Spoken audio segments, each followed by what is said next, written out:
আসসালামু আলাইকুম। আশা করি সবাই ভালো আছেন। আমিও আলহামদুলিল্লাহ ভালো আছি। আজ আমি আপনাদের সাথে শেয়ার করব কলার মোচার খুব সুস্বাদু একটা রেসিপি। আশা করছি আমার এই রেসিপিটি আপনাদের ভালো লাগবে। ভালো লাগলে আমার ভিডিওটাতে একটা লাইক দিবেন, কমেন্ট করবেন আর বেশি বেশি শেয়ার করবেন। আর কথা না বাড়িয়ে চলুন রেসিপিটি শুরু করি। আমি এখানে একটা কলার মোচা নিয়েছি। এখন আমি মোচার এক একটা পার্ট খুলে এর ভেতরের ফুলটা নিয়ে নিব। এভাবে প্রত্যেকটা পার্ট খুলে সবগুলো ফুল নিয়ে নিতে হবে। এখন এই ফুলের মধ্যে যে পাপড়িটা রয়েছে দেখতে অনেকটা প্লাস্টিকের মতো, সেটা ফেলে দিতে হবে। তারপর এই ফুলের মধ্যে কাঠির মতো শক্ত একটা অংশ থাকবে, সেটাও ফেলে দিতে হবে। এই পাপড়ি আর শক্ত অংশটা কিন্তু সিদ্ধ হবে না, তাই অবশ্যই ফেলে দিতে হবে। তারপর একটা ছুরির সাহায্যে আমি ফুলগুলো কুচি কুচি করে কেটে নিচ্ছি। আমি সবগুলো ফুলকে কুচি কুচি করে কেটে নিয়েছি। এখন এই ফুলগুলোকে খুব ভালো করে ধুয়ে নিতে হবে। তারপর আমি একটা পাত্রে পর্যাপ্ত পরিমাণের পানি নিয়েছি আর এর মধ্যে দিয়ে দিচ্ছি 1 টেবিল চামচ লবণ। এখন এই লবণ পানির মধ্যে আমি কলার মোচাকে 10 মিনিটের জন্য ভিজিয়ে রাখবো। এতে করে কলার মোচার কষটা চলে যাবে।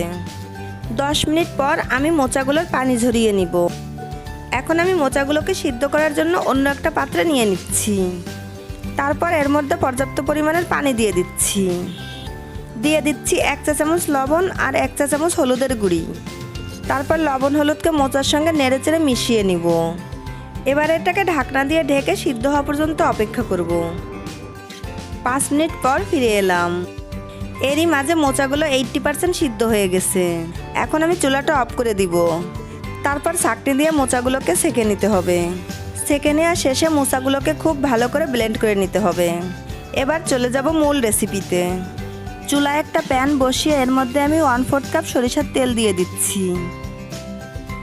তারপর এর মধ্যে দিয়ে দিচ্ছি 1 চা চামচ জিরা। জিরাকে আমি তেলের সঙ্গে 30 সেকেন্ডের মতো ভেজে নিব।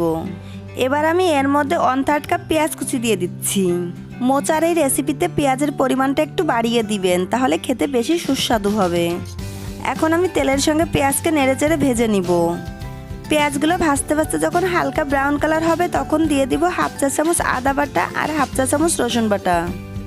তারপর আমি আদা রসুনকে 2 মিনিটের মতো ভেজে নিব, যাতে এর কাঁচা গন্ধটা চলে যায়। এখন আমি এর মধ্যে দিয়ে দিচ্ছি 1 চা চামচ লাল মরিচের গুঁড়ি, 1/2 চা চামচ হলুদের গুঁড়ি, 1/2 চা চামচ ভাজা জিরার গুঁড়ি, 1/2 চা চামচ ধনিয়ার গুঁড়ি, দিয়ে দিচ্ছি 1/2 চা চামচ গরম মশলার গুঁড়ি আর দিয়ে দিচ্ছি স্বাদ মতো লবণ। লবণটা একটু বুঝে দিতে হবে, কারণ সিদ্ধ করার সময়ও কিন্তু আমি লবণ দিয়েছিলাম। এবার আমি সকল মশলাকে নেড়েচেড়ে মিশিয়ে নিব। মশলাগুলোকে 1 মিনিটের মতো কষিয়ে নেওয়ার পর দিয়ে দিচ্ছি আগে থেকে ব্লেন্ড করে রাখা মোচা। এখন আমি সব কিছুকে নেড়েচেড়ে একসঙ্গে মিশিয়ে নিব।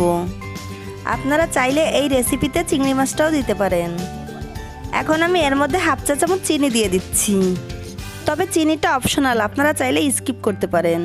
তারপর আবারও নেড়েচেড়ে সব কিছু মিশিয়ে নিচ্ছি। এখন আমি এর মধ্যে 3-4টা কাঁচামরিচ দিয়ে দিচ্ছি।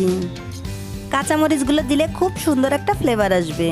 চুলার আঁচকে মিডিয়ামে রেখে অনবরত নেড়ে আমি মোচাটা ভেজে নিব। ভাজতে ভাজতে যখন এটা প্যান ছেড়ে আসবে তখন আমি দিয়ে দিব ধনিয়া পাতা কুচি।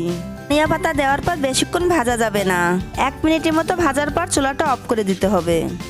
তৈরি হয়ে গেল কলার মোচার অসাধারণ রেসিপি। এখন শুধু গরম ভাতের সাথে পরিবেশন করার পালা। আশা করছি আমার কলার মোচার নতুন রেসিপিটি আপনাদের ভালো লেগেছে। ভালো লাগলে বাসায় অবশ্যই একবার ট্রাই করবেন আর আমাকে কমেন্ট করে জানাবেন কেমন হলো। আজ বিদায় নিচ্ছি। সবাই খুব ভালো থাকবেন। আমার এবং আমার ফ্যামিলির জন্য দোয়া করবেন। আল্লাহ হাফেজ।